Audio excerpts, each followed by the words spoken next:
my name's Judy Thompson. I teach English as a second language, and I love my job. But today I'm going to talk about what everyone needs to know about English. So English is a tricky language. The letters and the sounds don't go together. So no one can read R-E-D and H-E-A-D and S-A-I-D and guess from the spelling,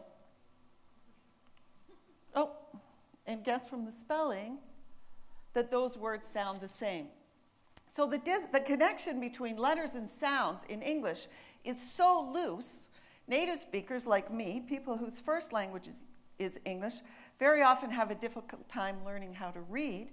And ESL, people who are learning English, can often read very well and can't speak.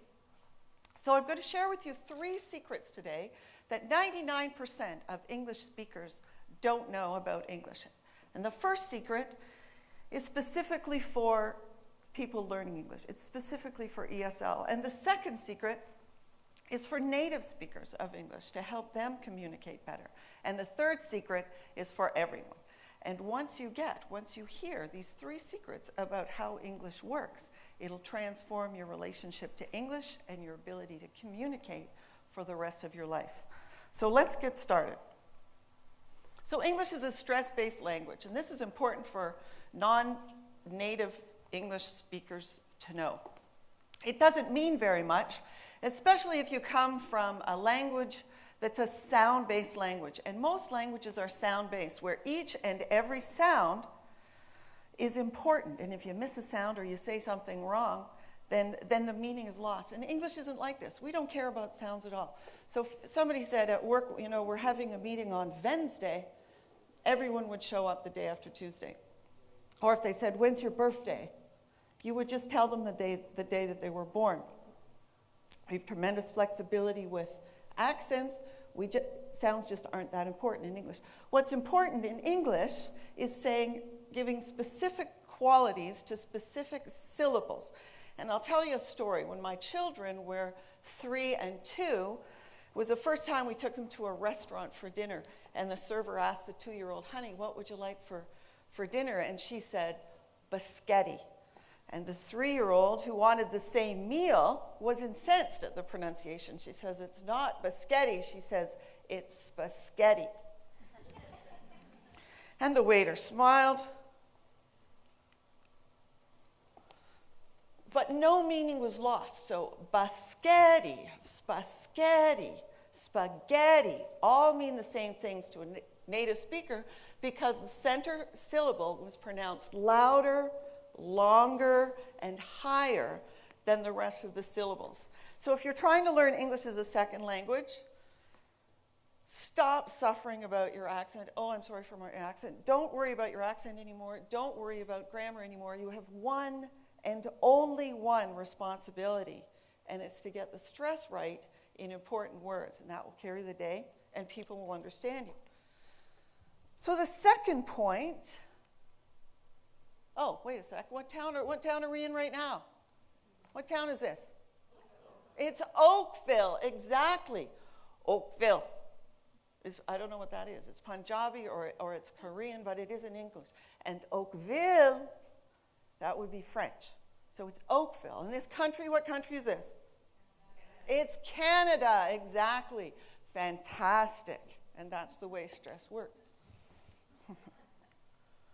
Secret number 2 is for native speakers of English, and it's linking, and native speakers don't start words with vowels.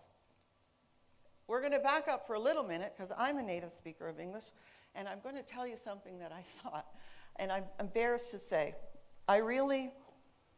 It's my first language.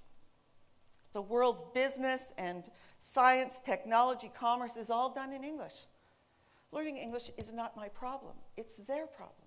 This is what I really thought. I'm embarrassed to say this now, but that's what I really thought. Let me show you a picture of English in the world today. So this is a circle that represents all speakers of English. And the little blue part in the corner, that's the total of native English speakers. So that's Australians and Americans and Canadians.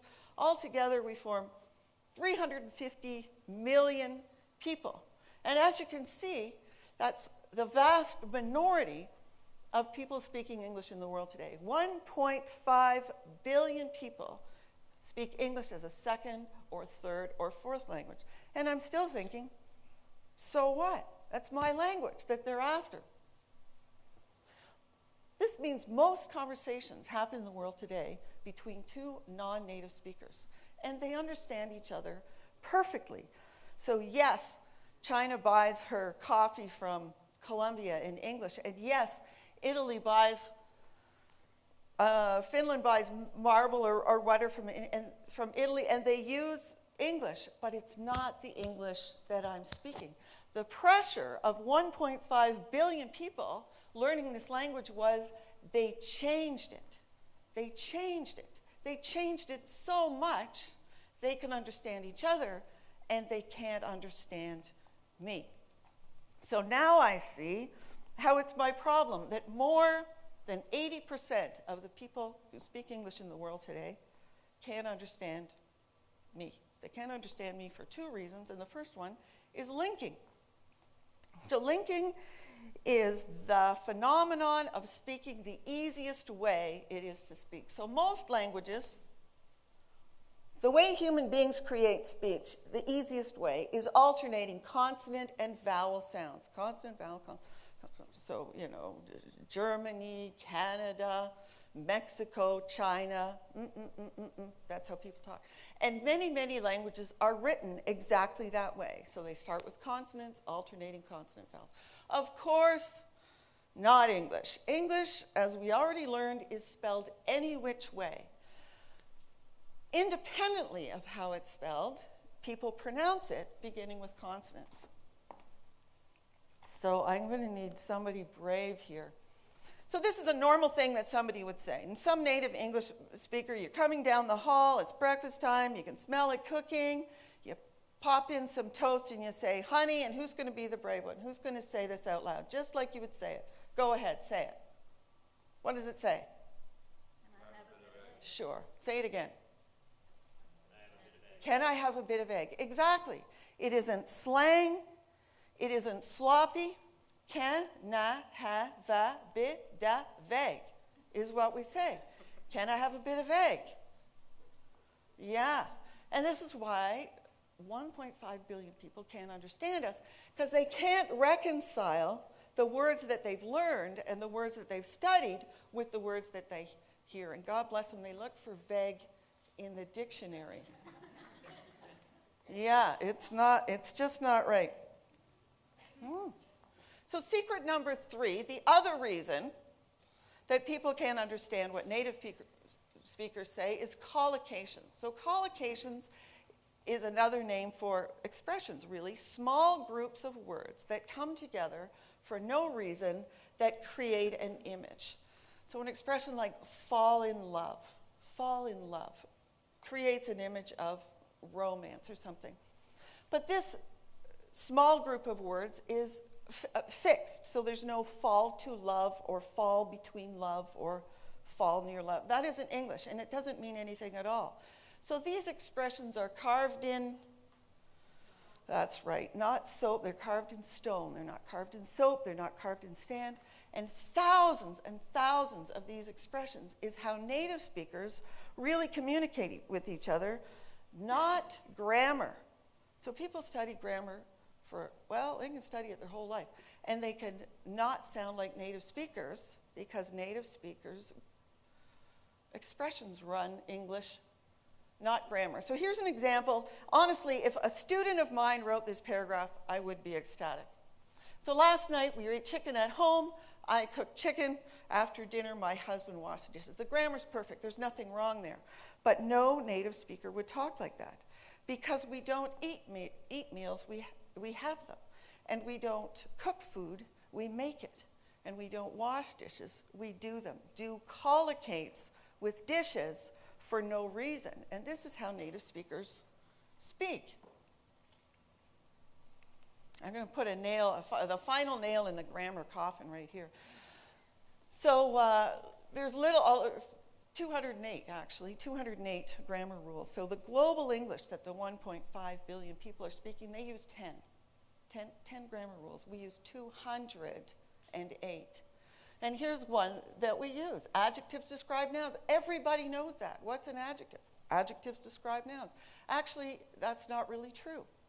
And here's a list of very good adjectives right here. Another tricky thing about English is we have so many words that mean pretty much the same thing. So there's a bunch of adjectives. They mean pretty much the same thing. But one and only one, collocates, goes together with Christmas. There's no such thing as gleeful Christmas. There's no such thing as glad Christmas. That is in English. And there's no Merry New Year, and there's no Merry Birthday. That is in English.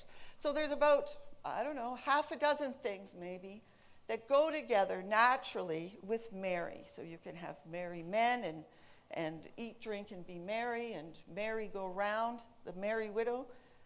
That's it. So merry's an adjective. Wall's a noun. There's no merry wall. Grammatically, it's correct. There's no merry floor. So the pink guys, 1.5 billion people, can't understand us because we use so many expressions, and they don't use any at all. So grammar is linear, English is abstract, it's an idiomatic language. Collocations is the secret to native speaking, not grammar at all. We're going to get a few calls about that, I'll tell you. So here we go. Not only do the vast majority of English speakers not use expressions, here's a picture of what they do use. So the diagram on the right, you've already seen that. That's, the people speaking English in the world. The one on the left represents all the words in English. So there's more than 1 million words commonly used in English. So anyone here or anybody listening has instant access to about 500,000 words. We have too many words. Do you see that little pink dot in there with the little pink dot with the arrow? Yeah, 2,000 words. That's how many words all the 1.5 billion people use. And this is not a new list. So in 1930, David Ogden developed the basic English word list, about 850 words, and he took it to India and China, around the world. And then by 1958, the Voice of America added 700 words to that and has been transmitting the news of the world to the third world using 1,500 words since 1958. So native speakers we use so many expressions we can't even understand each other. My son's 18 years old. He eats all the time. So when we get to the end of my meal and there's a potato or something there, he looks over at my plate and he goes, "You finished with that?" What is he saying? "Can I have your potato?" That's what he said. And I say, "Sure, eat my potato." So he's eating my potato, and then he looks up and he goes, "Mom, what are you doing tonight?" What does he want? He doesn't care what I'm doing tonight. He wants the car. It's that abstract. There's no connection in words between what we're saying and what we mean. These guys can't get that. Nobody can make that leap. So we're not invited to international business meetings. We're excluded because the person they can't understand at the meeting is us, and the meetings go much better when we're not there. So he's 18 years old. He's on the phone talking to his friends. It's like, "Gnarly dude, awesome. You scored a ThinkPad. That's sick." He goes, "Sick. I know that this is a good thing. I don't know what my doctor's saying. I don't know what my mechanic's saying. I don't know what my son's saying. My husband's an engineer. I don't know what he's saying either." So English is so exclusive because of our overuse of expressions. We don't know what each other's saying, and 80+% of the world doesn't know what we're saying either. So the 3 secrets that native speakers don't know about speaking English are stress, and English is a stress-based language, linking and the process of speaking how it's easiest to speak independently of how English is written, and collocations or expressions rule, not grammar. So here's an idea worth sharing. I am a native English speaker. I teach English. I am an expert in a language that is almost past its best before date. And there it is in white and black.